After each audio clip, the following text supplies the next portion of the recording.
And welcome to Apex civil services academy. MPPSC mains का syllabus इस video में discuss करेंगे। अभी समय ये नहीं है कि वाद विवाद किया जाए आयोग ने कौन सा आंसर की में क्या गलत है क्या सही है, क्योंकि इसमें टाइम वेस्ट करने से कुछ नहीं होने वाला है।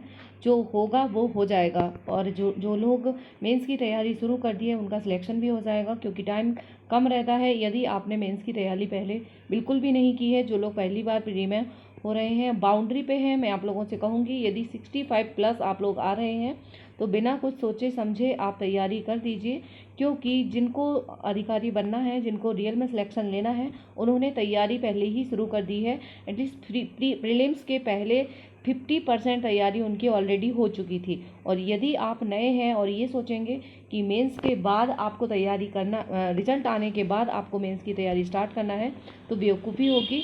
ठीक है। और यदि आप, हाँ ये ज़रूर है कि आप किसी बड़े इंस्टीट्यूट में फ़ीस ना दें, और जो चीज़ें आपके पास रिसोर्सेज उपलब्ध हैं यूट्यूब पे जो फ्री में उपलब्ध हैं, उससे आप अपनी तैयारी शुरू कर सकते हैं, शुरुआत कर सकते हैं। आपके पास जो भी प्रीलिम्स की बुक है, जैसे कि संविधान, राजनीति, अर्थव्यवस्था, इतिहास, भूगोल और पर्यावरण, इनकी जो भी आपके पास प्रीलिम्स की बुक है उन्हीं को आपको बहुत अच्छे से पढ़ना है। ठीक है। बाकी मेंस आंसर राइटिंग के लिए जो अलग से प्रैक्टिस होगी वो आप रिजल्ट आने के बाद कर सकते हैं, लेकिन अभी आपको फ्री नहीं बैठना है। कैसा मेंस होता है सबसे पहले आप देख लेते हैं। कुल टोटल जो है वो 6 पेपर होते हैं। ठीक है। आपको 6 पेपर देना है और कंटिन्यू आपको डेली पेपर देना है, तो इसके हिसाब से आपको तैयार होना होगा। और फर्स्ट पेपर जो होगा वो 3 घंटे का होगा और उसमें इतिहास और भूगोल के पूरा इतिहास आना है, एंशिएंट, मेडाइवल और मॉडर्न, और भूगोल भी पूरा आना है। ठीक है। तो आपके पास अभी आपने जो प्रीलिम्स के लिए पढ़ा है उसी को आप अच्छे से पढ़ सकते हैं, वो आपके 3 मार्कर और 6 मार्कर में काम आ जाएगा। ठीक है। और जैसे ही रिजल्ट आता है तो आप कहीं पे भी फोकस होके अच्छे से तैयारी कर लीजिए। और आप सेल्फ स्टडी करना चाहते हैं तो वो भी कर सकते हैं। और इसका जो फर्स्ट पेपर का पूर्णांक सभी का 300 होता है। ठीक है। और मीडियम आप हिंदी या इंग्लिश जो भी चूज़ करते हैं उसमें दे सकते हैं। सेकंड पेपर जो होता है वो होता है राजनीति, पॉलिटी और अर्थशास्त्र और समाजशास्त्र। ठीक है। पॉलिटी, इकोनॉमिक्स एंड सोशियोलॉजी, इन तीनों के क्वेश्चंस आपको मिलते हैं। ठीक है। तो जो भी मेंस का सिलेबस है उसके अकॉर्डिंग प्री का सिलेबस अलग है और मेंस का अलग है, लेकिन बहुत सारे एरियाज़ ऐसे हैं जो कॉमन एरियाज़ हैं वो सेम है। ठीक है। तो जो कौन कौन से कॉमन एरियाज़ हैं जो कि प्रीलिम्स और मेंस में होते हैं वो हम आपको टेलीग्राम पे डाल देंगे, तो उससे आप एक आइडेंटिफाई कर लेंगे और आपके पास जो भी बुक है आप उससे पढ़ना स्टार्ट कर दीजिए। अभी से आपको 3 से 4 घंटे देने होंगे, तभी आप इस बार मेंस निकाल पाएंगे, अदरवाइज पछताते ही रहेंगे। ठीक है। और 300 जो है वो पूर्णांक रहता है और हिंदी एवं इंग्लिश दोनों में ही दे सकते हैं। थर्ड पेपर जो होता है, और ये सभी paper one, first, second, third जो पिछले साल का है, क्योंकि वो आपके लिए मॉडल है नए सिलेबस के अनुसार। अभी जो पेपर हुआ 2020 वाला मेंस अप्रैल में ही हुआ है 24 से 29 को, तो उसके जो पेपर हैं वो ऑलरेडी चैनल पे डले हुए हैं, वीडियोस आप देख सकते हैं कैसा पेपर आता है, और आप उनको लगाने की कोशिश कीजिए। उनके सॉल्यूशन वाला वीडियोस जो है चैनल पे आपको मिल जाएंगे। सॉल्यूशन वीडियो तैयार कर रही हूँ जो कि आपको फ्री ऑफ कॉस्ट दिए जाएंगे। ठीक है। और थर्ड पेपर जो होता है वो होता है साइंस एंड टेक का। जो आपने साइंस एंड टेक्नोलॉजी अभी प्रीलिम्स के लिए पढ़ा है उसी को डेप्थ में पढ़ना है। और थोड़ा सा सिलेबस जो है वो अलग है साइंस एंड टेक का, लेकिन जो आपने अभी पढ़ा है वो भी आपके काम आएगा। ठीक है। तो अभी ये जो 8-10 दिन का टाइम है इसमें आपके पास जो बुक है आप उसी से पढ़ सकते हैं, और चैनल पे जो नई नई चीज़ें आपको डाली जाती हैं वो आप देख सकते हैं। ठीक है।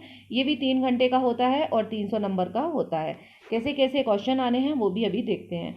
चौथा पेपर जो होता है वो एथिक्स का होता है। ठीक है। इसमें दर्शन शास्त्र, मनोविज्ञान एवं लोक प्रशासन के क्वेश्चन होते हैं। ठीक है। तो लोक प्रशासन, पब्लिक एडमिनिस्ट्रेशन जो कि नया जोड़ा है, और अब डेप्थ में पढ़ना है इसको। और चूँकि मेरा यूपीएससी में पब्लिक एडमिनिस्ट्रेशन एंड सोशियोलॉजी, इस मैं बहुत पुरानी स्टूडेंट रही हूँ और क्वालिफाई भी किया है यूपीएससी का मेंस और इसलिए आपको बहुत अच्छे से बता सकती हूँ कि आपको कैसे आंसर राइटिंग करना है और किस तरह से आप हमारे एक्सपीरियंस का फ़ायदा भी ले सकते हैं।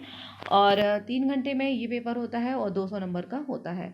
और ये जो 5वां नंबर का पेपर है, प्रश्न पत्र 5 पेपर है, वो हिंदी का होता है, हिंदी व्याकरण का होता है और सामान्य हिंदी एवं व्याकरण दोनों ही रहेगा उसमें। तो पूरा पेपर चैनल पे ऑलरेडी डला हुआ है, आप देख सकते हैं कि किस टाइप के पेपर आए हैं। पुराने प्रीवियस ईयर पेपर देखना स्टार्ट कीजिए और सिलेबस को याद कर लीजिए। सबसे पहले आपको सिलेबस को पूरा याद होना चाहिए, ठीक है। ये भी हिंदी का पेपर 200 नंबर का होता है और 6वां पेपर होता है 6 पेपर हिंदी के निबंध और प्रारूप लेखन, ठीक है। हिंदी निबंध और लेटर राइटिंग और प्रारूप लेखन जो 2 घंटे का होता है, ठीक है। तो इसमें आपको सिर्फ 2 घंटे मिलते हैं, लास्ट पेपर जो होता है, और 100 मार्क्स का होता है। तो इस तरीके से, और इंटरव्यू जो होता है वो होता है 117 मार्क्स का, 175 नंबर का टोटल। तो टोटल जो है 1575 का आपका मेंस एग्जाम रहेगा, ठीक है, मेंस एंड इंटरव्यू। अब आ जाते हैं कि पेपर जो है वो आपको क्वेश्चन किस तरीके के रहेंगे, तो ये देख लीजिए। और इसके अलावा जो मॉडल पेपर, जो पिछले साल का भी जो पेपर आया है वो भी डला है, उसको भी आप अच्छे से देख लीजिए। और पेपर्स की PDF जो है वो हमारे टेलीग्राम ग्रुप पे आपको मिल जाएगी। और यदि कोई डाउट है तो आप हमें पर्सनली टेलीग्राम में मैसेज कर सकते हैं। सामान्य अध्ययन के प्रथम प्रश्न पत्र में 2 खंड आ और वा रहेंगे, जैसा कि आपने देखा है। हिस्ट्री और ज्योग्राफी रहेगी, ठीक है, section A and section B। प्रत्येक में 150 अंकों का होगा, ठीक है। टोटल पेपर 300 का होगा, लेकिन 150 नंबर की हिस्ट्री रहेगी और 150 नंबर की आपकी ज्योग्राफी आएगी, ठीक है। और प्रत्येक खंड पाठ्यक्रम के अनुसार 5 इकाइयों में विभाजित है, ठीक है। और प्रत्येक इकाई से 3 अति लघु उत्तरीय, 2 लघु उत्तरीय और 1 दीर्घ उत्तरीय या निबंधात्मक प्रश्नों के उत्तर देने होंगे। प्रश्नों की संख्या आवश्यकता अनुसार कम या अधिक की जा सकती है। प्रत्येक इकाई में अति लघु उत्तरीय प्रश्न प्रत्येक प्रश्न के लिए 3 अंक और लघु उत्तरीय प्रत्येक प्रश्न के लिए जो 3 मार्कर है, ठीक है, छोटा वाला है उसको 3 मार्कर, और जो 5 मार्कर और लघु उत्तरीय के लिए 5 अंक दिए जाएंगे, और जो सबसे बड़ा निबंधात्मक क्वेश्चन है उसके लिए 11 नंबर दिए जाएंगे, ठीक है। पहले अब ये चेंज हो गए हैं नंबर, पहले 6 और 15 नंबर में पूछा जाता था, लेकिन अब 5 और 11 में पिछली बार पूछा गया है। तो आपको इसी के अकॉर्डिंग आपको तैयारी करना है। मॉडल आंसर कैसे लिखना है उसके लिए अब आपको वीडियोस मिलेंगे, जिससे कि आप अपनी तैयारी को अच्छे से कर सकेंगे। और एक अच्छा आंसर, चूँकि मैंने UPSC का मेंस क्वालिफाई किया है, तो एक अच्छा मेंस का आंसर कैसे लिखते हैं, आंसर राइटिंग कैसे करते हैं, वो भी आपको पता चल जाएगी, उसकी टेक्निक्स क्या क्या है। क्योंकि एक जैसे आंसर यदि सब लोग लिखते हैं तो फिर नंबर कम हो जाते हैं, मार्किंग अच्छी नहीं होती है, ठीक है। उसके लिए एक अलग वीडियो आएगा जो कि आपको मिल जाएगा। और इस प्रकार प्रत्येक इकाई के लिए कुल पूर्णांक अंक जो है 30 होंगे, ठीक है। हर यूनिट से 30 क्वेश्चंस 30 नंबर का आएगा। इसी प्रकार दोनों खंड आ एवं बा में कुल पूर्णांक 150 होंगे, ठीक है। सेक्शन A और मतलब हिस्ट्री के भी 150 के और ज्योग्राफी के भी 150 के होंगे, ठीक है। टोटल 300 का होगा। और शब्द सीमा जो है, जो 3 मार्कर आपको लिखना है, उसमें 10 शब्द सीमा दी गई है या एक पंक्ति में उसका आंसर लिखना है, ठीक है। उसको किस तरह से लिखना है वो आपको बता देंगे, कि ताकि आपको पूरे में पूरे नंबर मिल सके। प्रत्येक लघु उत्तरीय प्रश्न की आदर्श शब्द सीमा 50 है, ठीक है, जो आपको 5 से 6 लाइनों में लिखना है। और जो सबसे बड़ा वाला निबंधात्मक क्वेश्चन है उसको 200 शब्दों में लिखना है। तो मैक्सिमम आपको 200 वर्ड्स में लिखना है, 10 वर्ड्स, 50 वर्ड्स और 200 वर्ड्स। तो यहाँ से आपको ये देखना है, ठीक है। और 3 घंटे का समय रहेगा। इस तरीके से आप अपने आंसर डिसाइड करेंगे। इसी तरह ये जो है GS के पेपर सेकंड का दिया गया है, सेकंड में किस तरह से कितने क्वेश्चंस आएंगे सेकंड। और GS पेपर 3 का दिया गया है कि इसमें 10 इकाइयों में पूरा विभाजित किया गया है पूरे पेपर को, और प्रत्येक इकाई से 3 अति लघु उत्तरीय, 2 लघु उत्तरीय और 1 दीर्घ उत्तरीय आएगा। निबंधात्मक प्रश्नों के उत्तर देने होंगे, ठीक है। तो आपको जो तैयारी करना है वो इसके अकॉर्डिंग करना है, ठीक है। पूरे सिलेबस को या तो कोई स्टूडेंट क्या करता है कि किसी एक पार्ट को ज़्यादा महत्व दे देता है, किसी दूसरे पार्ट को बिल्कुल भी महत्व नहीं देता है। तो ऐसा नहीं करना है आपको, ठीक है। सिलेबस के अकॉर्डिंग पढ़ेंगे तो आप जो है कट ऑफ से ज़्यादा नंबर लेके आएंगे। और कट ऑफ क्या रहा मेंस का और इससे रिलेटेड कट ऑफ एनालिसिस का आपको एक और वीडियो भी मिलेगा जिससे आपको पता चल जाएगा। पहले आप सिर्फ एक बार सिलेबस और एग्ज़ाम आपको पैटर्न देख लीजिए कि किस तरह से पेपर आता है। इस प्रकार प्रत्येक इकाई के लिए कुल पूर्णांक 30 होंगे, ठीक है। टोटल 300 का होगा ये वाला भी, ठीक है। और जो पेपर 4 रहेगा वो 200 का रहेगा, ठीक है। और जो पेपर 5 है वो है पेपर जो 5 है वो 200 का है और पेपर 6 जो है वो है 100 मार्क्स का, ठीक है। अब आपने ये सारा देख लिया है। अब आपको देखना है कि हिस्ट्री में आपको पढ़ना क्या है, ठीक है। तो हिस्ट्री में आपको भारतीय इतिहास, ठीक है, जो कि आप हिस्ट्री अभी पढ़ी है आपने प्रीलिम्स में, और उसी को डिटेल में पढ़ना है थोड़ा सा, ठीक है। अभी आप सिर्फ फैक्ट याद रखते थे, पर यदि आपने अच्छे से तैयारी की होगी तो आपकी आधी तैयारी तो पहले ही हो चुकी है। बट अब आपको सबको लिखना है तो उस हिसाब से आपको प्रैक्टिस करना है, ठीक है। कहीं से भी क्वेश्चंस बन सकते हैं, किस तरीके के क्वेश्चन बनेंगे और वो अब आपको धीरे धीरे पता चल जाएगा। भारत का राजनीतिक, आर्थिक, सामाजिक, सांस्कृतिक इतिहास हड़प्पा सभ्यता से 10वीं शताब्दी तक, ठीक है। तो ये इतिहास है।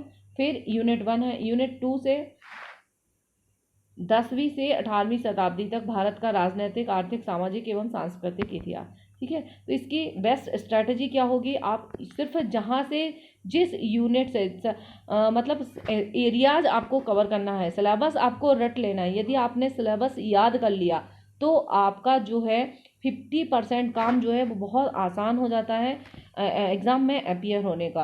किसी भी, चाहे वो यूपीएससी का मेंस हो या स्टेट पीसीएस का मेंस हो, सिलेबस आपको बिल्कुल रटा हुआ होना चाहिए कि किस यूनिट में क्या दिया गया है, जिससे आप बहुत कम टाइम पे रिवीजन कर सकें और स्ट्रैटेजिक तैयारी अपनी कर सकते हैं। यूनिट 2 से आएगा 11वीं शताब्दी से 18वीं शताब्दी तक भारत का राजनीतिक, आर्थिक, सामाजिक एवं सांस्कृतिक इतिहास, ठीक है। तो ये भारत का इतिहास है यूनिट 2।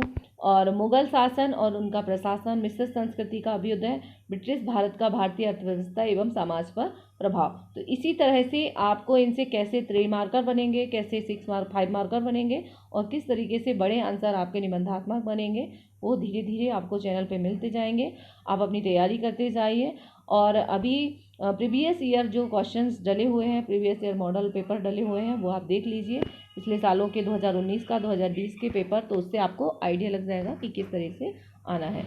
यूनिट 3 है ब्रिटिश उपनिवेश के प्रति भारतीयों की प्रतिक्रिया, कृषक आदिवासियों का विद्रोह, प्रथम स्वतंत्रता आंदोलन संग्राम, भारतीय पुनर्जागरण, राष्ट्रीय स्वतंत्रता आंदोलन में इसके नेतृत्व करता।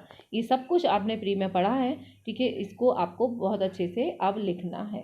गणतंत्र के रूप में भारत का उदय, राज्यों का पुनर्गठन, मध्य प्रदेश का गठन, स्वतंत्रता प्राप्ति के पश्चात प्रमुख घटनाएं, ठीक है।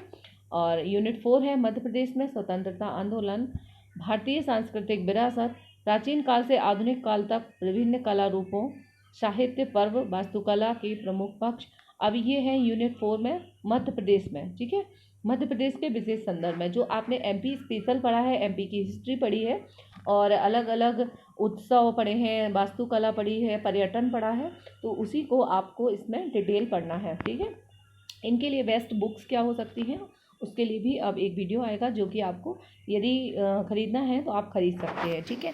लेकिन अभी आप 7 दिन तक केवल जो एस्पेरेंट्स जिन 70+ हैं, 65+ हैं, 70+ हैं, तो वो तो आप बुक्स लेके तैयारी शुरू कर दीजिए। लेकिन जो बाउंड्री पर हैं और डाउट है कि हम इन्वेस्ट करें या नहीं करें, तो वो जो है वो अपनी प्रीलिम्स की बुक से ही पढ़ सकते हैं, या फिर आपका टारगेट तो मेंस है ही, आप बुक भी परचेज कर सकते हैं, या किसी इंस्टीट्यूट के आपको नोट्स लेना है, वो अच्छे लगते हैं तो आप नोट्स भी ले सकते हैं।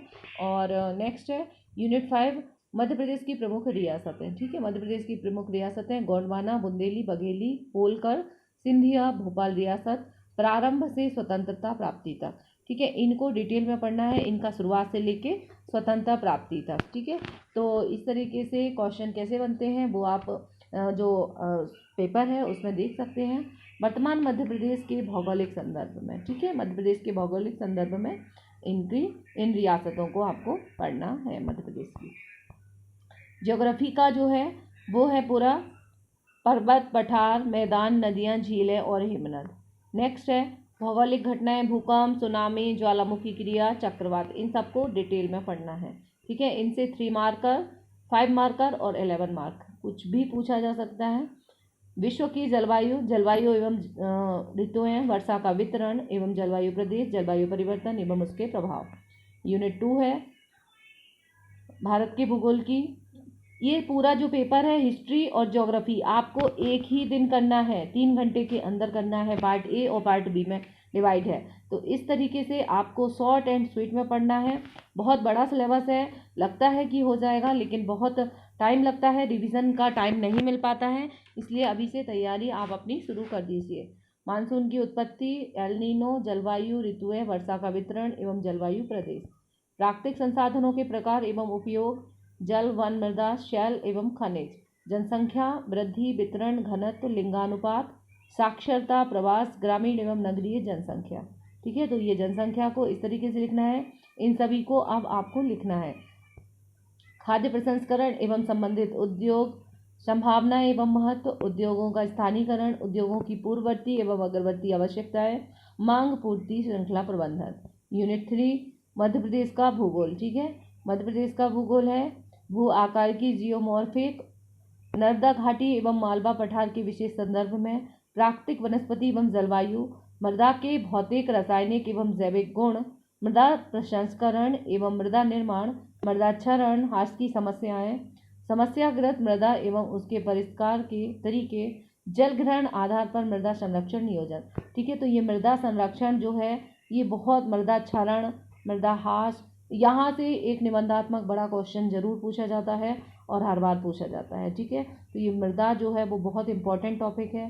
खनिज एवं ऊर्जा संसाधन, यहाँ से भी एक बड़ा क्वेश्चन आता है। प्रकार, वितरण एवं उपयोग, तो ये कुछ ऐसे टॉपिक हैं जो आपको कम टाइम में ज़्यादा नंबर दिला सकते हैं, मेहनत कम है और आउटपुट ज़्यादा है। प्रमुख उद्योग, कृषि उत्पाद, वन, खनिज आधारित उद्योग, राज्य की जनजातियाँ, आपदाग्रस्त जनजातियों के विशेष संदर्भ में। ठीक है, यूनिट 4 है जल एवं आपदा प्रबंधन। ये हम ज्योग्राफी का पेपर 1 का सिलेबस कर रहे हैं। ठीक है, फिर इसी तरह आपको पेपर 2, पेपर 3 इन सब की पूरी PDF जो है वो टेलीग्राम ग्रुप में मैं डाल देती हूँ, वहाँ से आप देख लीजिए।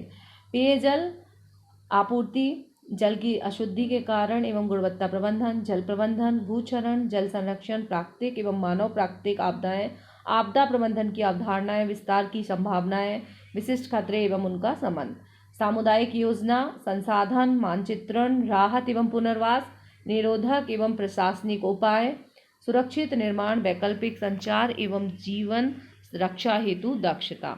यूनिट 5 है भूगोल की आधुनिक तकनीकें, सुदूर संवेदन, रिमोट सेंसिंग, सिद्धांत, विद्युत चुंबकीय स्पेक्ट्रम, घटक, उपग्रहों के प्रकार, सुदूर संवेदन का उपयोग, भौगोलिक सूचना प्रणाली GIS, घटक एवं उपयोग, GPS, ग्लोबल पोजिशनिंग सिस्टम, आधारभूत संकल्पना एवं उपयोग। ठीक है, तो ये जो आपने अभी पढ़ा है वो डिटेल में आपको अब पढ़ना है। ठीक है, ये सेकंड पेपर का है संविधान, शासन, राज्य व्यवस्था, राजनैतिक एवं प्रशासनिक, पूरी पॉलिटी और संविधान। ठीक है, तो संविधान का निर्माण, विशेषताएं, मूल ढांचा, प्रमुख संशोधन, वैचारिक तत्व, उद्देशिका, मूल अधिकार, नीति निर्देशक तत्व, मूल कर्तव्य, इन सभी को एज इट इज आपको डिटेल पढ़ना है। राज्य संबंध, उच्चतम न्यायालय, उच्च न्यायालय, न्यायिक पुनरावलोकन, न्यायिक सक्रियता, लोक अदालत, जनहित याचिका। यूनिट 2 में है भारत निर्वाचन आयोग, नियंत्रक एवं महालेखा परीक्षक, UPSC, MPPSC एवं नीति आयोग। ठीक है, ये अभी आयोग आपने पढ़े हैं प्रीलिम्स में, वही आपके काम आ जाएंगे, आपको उनको लिखने की प्रैक्टिस करना है। शब्द सीमा के तहत भारतीय राजनीति में जाति, धर्म, वर्ग, निर्जातीयता, भाषा एवं लिंग की भूमिका, भारतीय राजनीति में राजनीतिक दल, मतदान एवं व्यवहार, सिविल सोसाइटी, जन आंदोलन, राष्ट्रीय अखंडता एवं सुरक्षा से जुड़े मुद्दे। ये प्रीलिम्स में नहीं है बट ये मेंस का इम्पॉर्टेंट टॉपिक है और यहाँ से क्वेश्चन बनता है।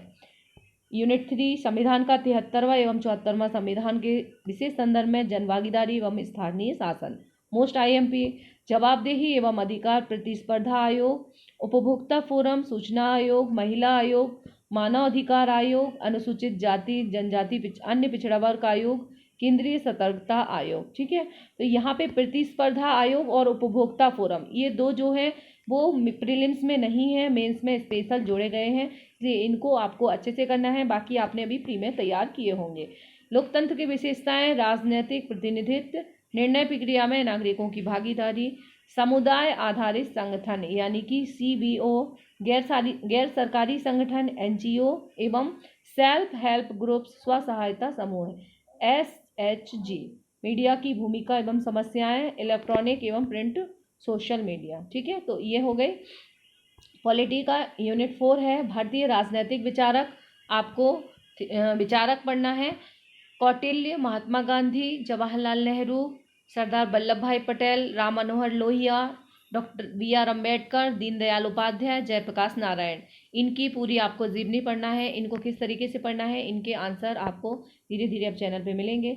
यूनिट 5 है प्रशासन एवं प्रबंधन, अर्थ, प्रगति, महत्व, विकसित एवं विकासशील समाजों में लोक प्रशासन की भूमिका, एक विषय के रूप में लोक प्रशासन का विकास, नवीन लोक प्रशासन के सिद्धांत, अवधारणाएं, शक्ति, सत्ता, प्राधिकारी, उत्तरदायित्व एवं प्रत्यायोजन, संगठन के सिद्धांत, पद सोपान, नियंत्रण का क्षेत्र, आदेश की एकता, लोक प्रबंधन के नवीन आयाम, परिवर्तन का प्रबंधन एवं विकास प्रशासन। ये पब्लिक एडमिनिस्ट्रेशन के टॉपिक हैं। यूनिट 5 पूरी पब्लिक एडमिनिस्ट्रेशन है, ठीक है।